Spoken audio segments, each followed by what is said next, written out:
오늘 제가 6가지 명령을 추려왔습니다. 하나님께서 믿는 자들에게 너는 가난해야 돼 라고 말하지 않았고, 하나님께서는 넌 잘 살아야 돼, 이 땅에서 번성해야 돼, 잘 돼야 돼 라고 말씀을 하시는데, 하나님은 이 재물, 돈에 대해서 우리에게 어떤 명령을 해주시는지 6가지만 말하고 정리를 하겠습니다. 6가지.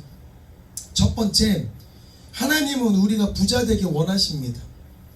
하나님은 우리를 이 땅에 보내주실 때 생육하고 번성하고 모든 만물을 다스리라 라고 명령을 하면서 이 땅에 보내주셨습니다.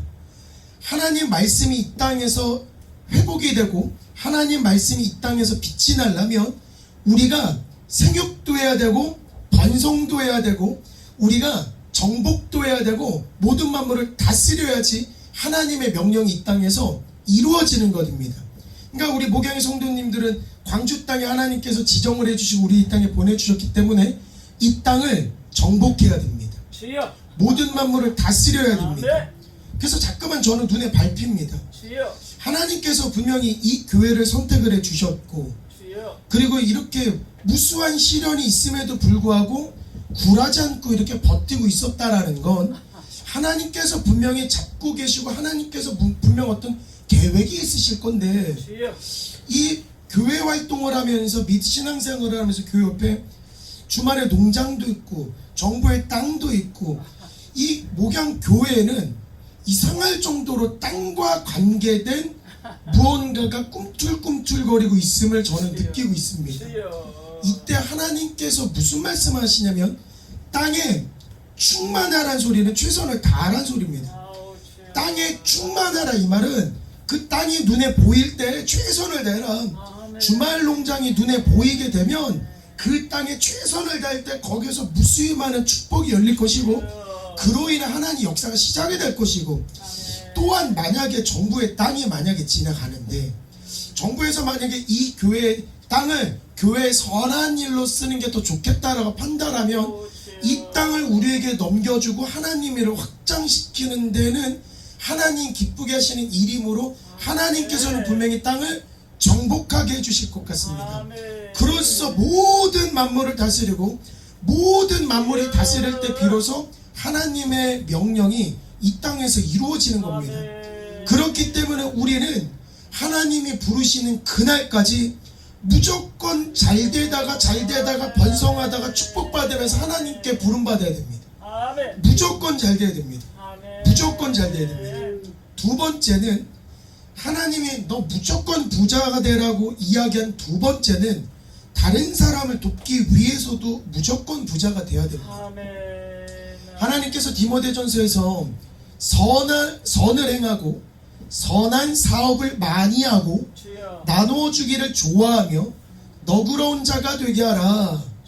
선을 하고 선한 사업을 하려면, 나누어 주기를 좋아하려면, 나누어 주려면 내가 많아야 되는데, 네가 많을 때 비로소 너그러운 자가 될 것인데 다른 사람을 돕기 위해서는 무조건 잘 되라고 이야기를 해주시는 겁니다. 제 20대 때 교회 형님이 저에게 질문을 했습니다. 신근아, 너는 직업을 위해서 기도를 해본 적이 있니? 네. 아니 형, 나는 직업을 위해서 기도한 적은 없는데. 형은 직업을 위해서 기도한 적 있어? 그래서 직업을 위해서 네가 어떤 기도를 할 것인지 한번 생각을 해봤으면 좋겠어 하고 한 주가 지나고 나서 형한테 물어봤습니다. 형은 직업에 대해서 기도해 본 적 있어? 나는 기도거리 있어. 형은 직업에 대해서 어떤 기도해? 나 말씀 하나가 있는데, 하나님 나를 가난하게도 마옵시고 하나님 부하게도 마옵시고 딱 필요한 것만 주시옵소서. 그래서 제가 물어봤습니다. 형, 하나님한테 가난하게 마옵시고라고 이야기하는 것까지는 알겠는데 부하게 마옵소서라고 굳이 형이 입술로서 기도하는 이유가 뭐야?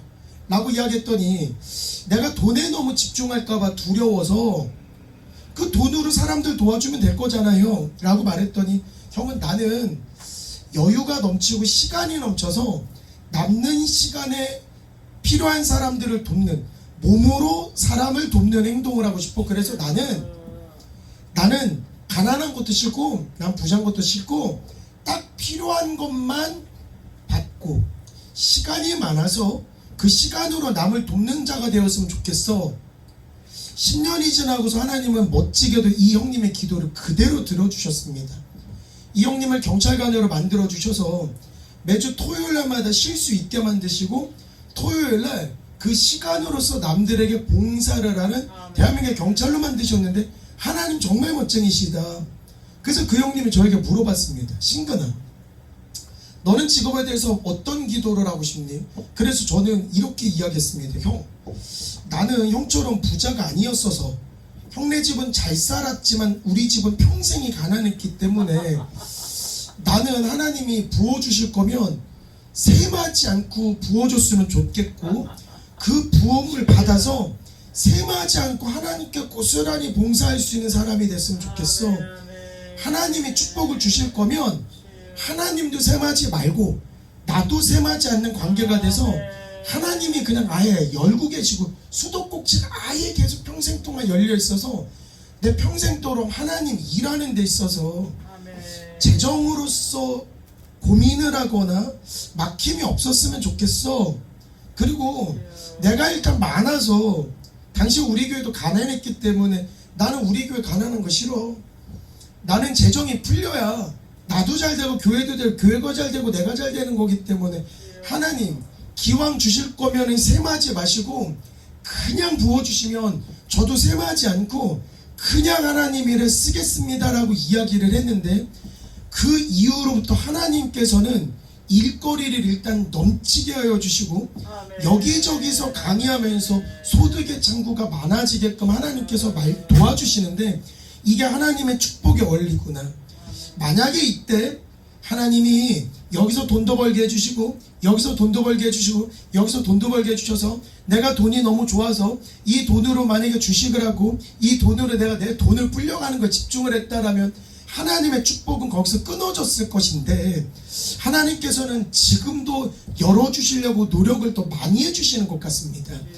오늘 설교 말씀을 준비하면서도 제가 하나님께 약속드린 건 하나님이 셈하지 않고 저에게 부어주신 거 절대 잊지 않고 하나님 일이라면 하나님 주의 일이라면 혹은 교회의 일이라면 하나님의 물질이 그대로 교회의 사업에 이어질 수 있게끔 하나님 아끼지 않겠습니다라고 결심을 하면서 이 말씀을 준비했던 시간이었습니다. 그래서 우리는 넘쳐야 됩니다. 남을 돕기 위해서도 우리는 잘 돼야 됩니다. 세 번째로는 하나님이 후손에게 물려주기 위해서도 잘 되라고 합니다. 후손에게 물려줘야 됩니다. 성경 말씀에 이런 말씀이 있습니다. 선인은 그 산업을 자자손손에게 끼쳐도 죄인의 재물은 의인을 위하여 쌓이느니라.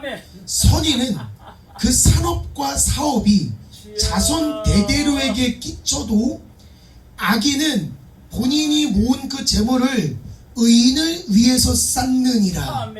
저는 이거 너무 충격입니다. 하나님을 잘 믿고 하나님이 선인이다 너는 의인이다 라고 칭하시면 일단 나 때도 잘 되는 것도 맞지만 나 때 잘 되고 나 때 사업체가 산업체가 만들어진 그 무언가가 자손에게도 영향이 미치는 거구나. 내가 지금으로부터 믿음의 자산을 키우고 내가 지금부터 믿음의 사업을 믿음의 산업을 내가 쌓게 되면 내가 쌓은 그 믿음의 가문은 내가 쌓은 믿음의 행위는 내가 쌓은 믿음의 사업은 자녀에게로 흘러가는데 만약에 내가 재물에 눈이 멀어서 악인이 됐고 하나님이 걱정하는 복 줘봐야 집에만 따뜻하네. 지밖에 모르네 진짜. 복 줘봐야 얘는 그냥 지밖에 모르네. 얘는 진짜 악인이네 라고 만약에 하나님께서 말씀을 하시면 악인도 분명히 재물을 쌓기는 쌓는데 악인의 재물은 자기의 것도 아니고 자손의 것도 아니고 이거는 의인을 위해서 쌓이는 건데 하나님께서 의인에게 선물을 베푸실 때 악인 앞에서 축복의 상을 베푸신다고 말씀을 하시는 대목과 일치하는 대목입니다. 그렇기 때문에 하나님께 꼭 믿음 생활할 때 하나님, 내가 지금 신앙생활하고 있는 이 하나하나가 내 믿음의 자산이 될 줄 믿습니다. 하나님, 내가 기도로서 찬양으로서 작은 봉사로서 믿음의 제단을 쌓아 올리겠습니다. 하나님, 내 믿음의 제단이 나뿐만 아니라 우리 자손에게도 영향이 미칠 수 있도록 인도하여 주시고, 하나님, 내 믿음으로 인해서 내 믿음이 하나님, 내 믿음으로 인해서 우리 가문이 믿음의 가문으로 바로 설 수 있게 하옵소서. 믿음의 가문이 되어서 이 믿음의 가문이, 믿음의 정신이 우리 자녀들에게도 흘러가게 하옵소서. 하나님, 내가 아끼지 아니하고 하나님이 주신 이 도구, 재물이라는, 육체라는, 시간이라는 이 도구를 하나님 일에 아끼지 않고 베풀 때에 하나님, 나를 선인으로 인정하여 주시고, 하나님, 나를 의인으로 인정하여 주시옵소서. 선인과 의인으로 인정받을 때 비로소 그 산업이 자자손손에게 영향을 미치고, 나를 속상하게 했고 나를 가로막는 죄인의 재물은 의인을 위해서 하나님께서 쌓아주신다고 했기 때문에 죄인들이 백날 눈으로 보기엔 잘된 것처럼 보이고, 죄인들이 악한 방법으로 재산이 쌓아지는 것처럼 보이기는 하지만, 그 모든 자산과 그 모든 재물은 결국은 의인을 위해서 쌓이는 것이므로 배합할 이유는 하나도 없다. 그래서 하나님, 후손에게도 믿음의 자산 혹은 내 믿음의 행위, 내 믿음이 영원 무궁 퍼질 수 있게끔 하나님, 내 믿음 흔들리지 않게끔 의인으로 삼아 주시옵소서. 이런 기도도 꾸준히 해야 될 것 같습니다. 그리고 네 번째는 우리가 또 부자가 되어야 되는 이유도 있습니다. 우리의 필요를 채우기 위해서도 우리는 부자가 되어야 됩니다. 하나님께서 이런 말씀하셨습니다. 잠언 10장에 손을 게으르게 놀리는 자는 가난하게 되고 손이 부지런한 자는 부하게 되느니라. 그리고 여름에 거두는 자는 지혜로운 아들이나 추수 때 잠을 자는 아들은 부끄러움을 끼치는 아들이니라. 제가 이 말씀을 듣고 굉장히 충격받았습니다. 찬양 열심히 하고 교회 열심히 다닌다고 부자가 되고 사회에서 성공할 거라고 생각하면 달란트를 땅에 묻어두는 것과도 똑같다고 합니다. 찬양도 열심히 하고 믿음도 열심히 하고 예배도 열심히 하고 말씀도 열심히 하는데 사회에 나가서 빙둥빙둥 가만히 있는다고 해서 그 행위로 인해서 내가 부자가 될 거라고 생각을 하면 달란트를 땅에 묻는 행위와 똑같다고 합니다.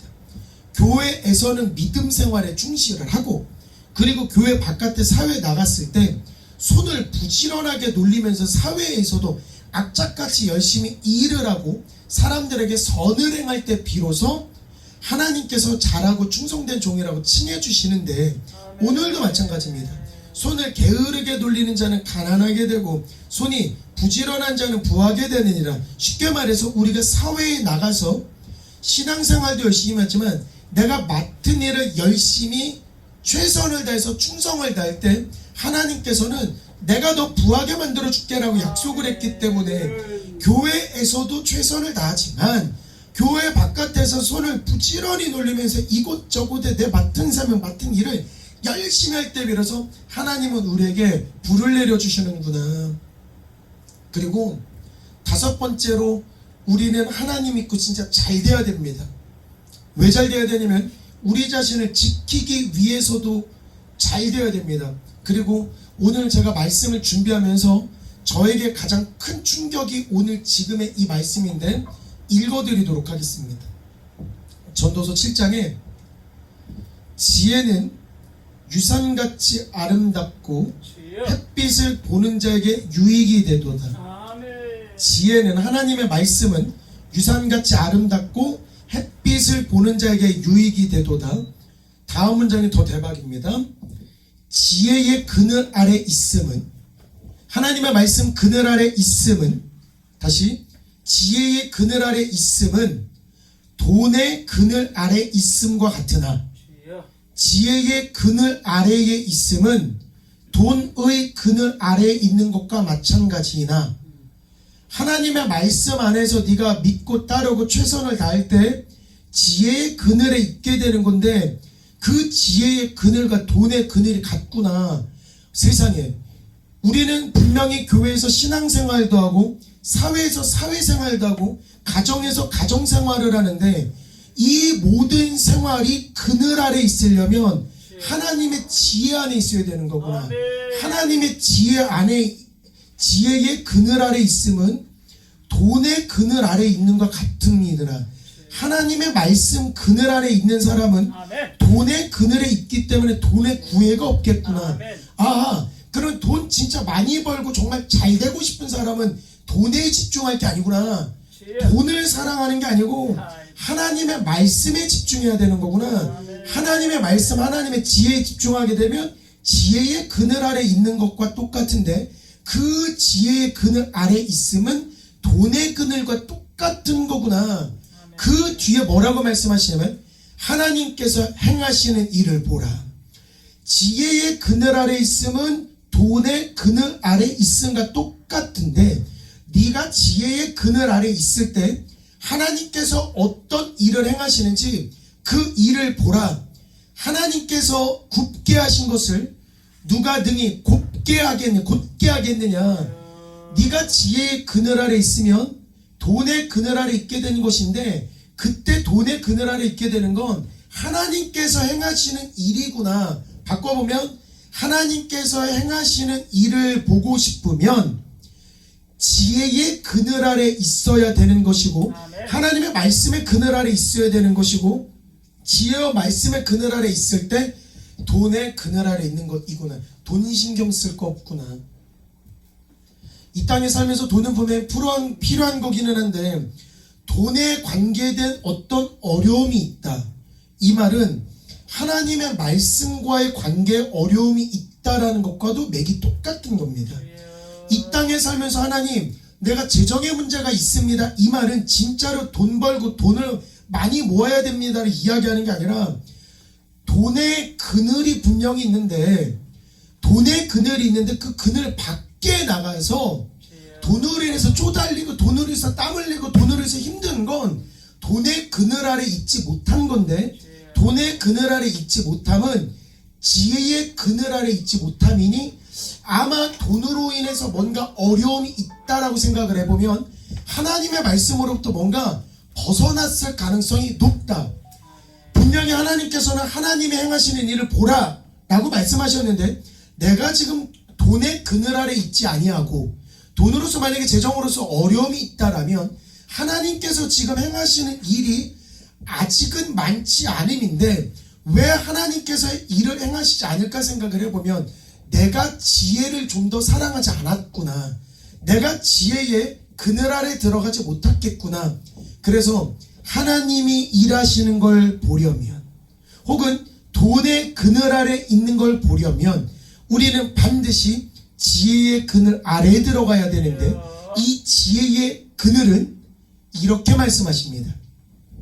지혜에 관한 지식이 더 유익함은 지혜가 그 지혜에 있는 자를 살리기 때문이니라. 지혜에 관한 지식이 하나님의 말씀에 대한 지식이 유익함은 그 하나님의 말씀이 지혜 있는 자를 살리기 때문이니라.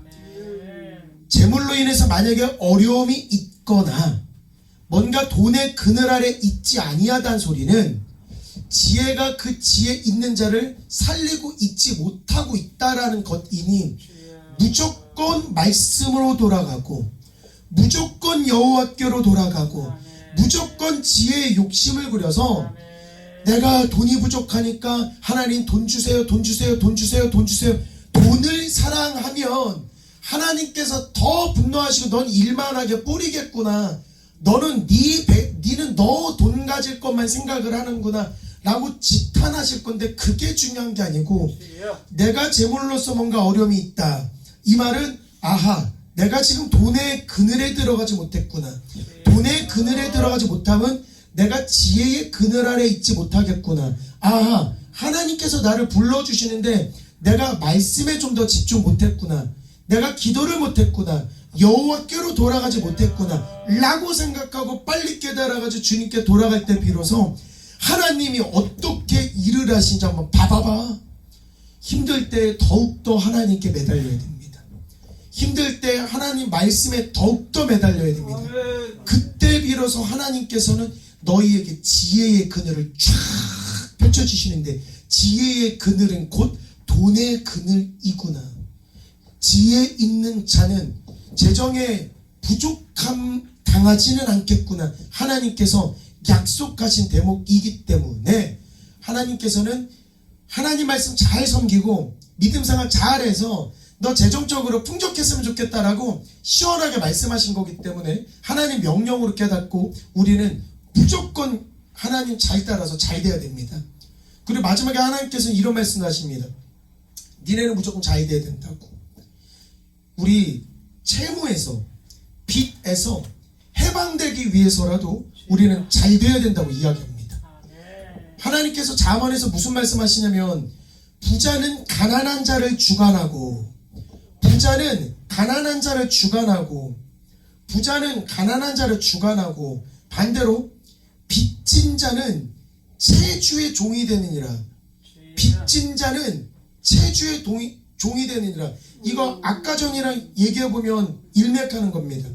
지혜의 그늘 아래 있으면 돈의 그늘 아래 있게 되는 거고, 돈의 그늘 아래 있을 때 하나님께서 어떤 일을 행하지 지켜봐봐. 너 만사형통이 펼쳐지는 거야. 모든 것들은 지혜의 근원에서 나오는데 여기에 있기는커녕, 지혜에 있기는커녕 내가 여기서 빚을 지고 내가 여기서 재물을 지게 된다라면 나는 체주, 즉 돈 갖고 있는 사람의 종으로 들어가는 건데 어떻게 하나님의 종인 우리가 체주의 종이 되는지 저는 이해가 안 되겠습니다만, 하나님께서는 지혜의 그늘 아래 있으면 돈의 그늘 아래 있고 하나님께서 일하실 거니까 너네는 돈이 있는 자가 될 것이고, 가난한 자를 주관하고 다스리고 정복하는 사람으로서 살 것인데, 만약에 네가 하나님을 믿는다고 하면서도 이 땅에서 잘 되지 아니하고 여기저기서 돈을 끌어다니고 빚을 지게 되면 하나님께서는 체주의 종이 되게 되느니라. 즉 돈이 있는 사람의 종이 되게끔 하느니라.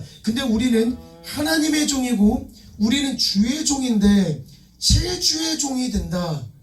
저는 이건 용납할 수가 없습니다. 하나님께서도 용납할 수 없기 때문에 명심하라고 우리 보고 부자 되라고 말씀해 주시는 것 같습니다. 그래서 다음 주 말씀은 어떻게 하면 우리가 대박 터지는 삶을 사는지 연결해서 해야 될 것 같습니다. 하나님은 분명히 우리를 이 땅에 딱 보내주셨을 때 가난하게끔 만들려고 우리를 이 땅에 보내주신 건 아니고 무조건 대박 터지게 해주시려고 이 땅에 보내주셨는데, 본격적으로 우리가 하나님이 이제 부르시는 그날이 약 몇 년씩 남았다라고 생각을 한다면, 하나님, 내가 하나님이 부르시는 그날까지 내가 어떤 일을 하고 싶습니다. 하나님, 내가 어떤 일을 너무너무 하고 싶은데 하나님, 이 일을 하기 위해서는 이런 도구가 필요합니다. 하나님한테 인생의 사업계획서를 브리핑하는 그런 과정 하나하나를 성도님들에게 이야기 말씀을 좀 드리도록 하겠습니다. 그래서 우리도 이 믿음의 하나의 기업으로서 하나님, 나라는 종이 하나의 믿음의 기업이 되어서 이 기업이 우리 자손들에게 영향을 끼치는 그 삶을 본보기를 보여주고 싶습니다 라고 하는 그 계획을 다음 주에 좀 더 꼼꼼하게 사업계획을 하나님 앞에서 한번 세워보는 시간을 갖도록 하겠습니다. 그래서 다음 성령의 재테크는 하나님 앞에서 사업계획서, 믿음의 사업계획서를 브리핑하는 시간을 갖도록 하겠습니다. 그래서 성도님들도 다음 한 주 동안 하나님이 부르시는 그날까지 하나님, 내가 어떤 일을 하면 기분이 좋으시겠습니까? 하나님, 그 일을 하나님께서 원하신다라면 내 남은 인생 동안에 내가 내 믿음 생활 이렇게 한번 해보겠습니다 라고 계획하는 시간을 가지면 참 좋을 것 같습니다. 그래서 오늘 제가 준비한 말씀이 여기까지고요. 우리 목사님 나오셔서 축복 기도로 마무리 짓도록 하겠습니다.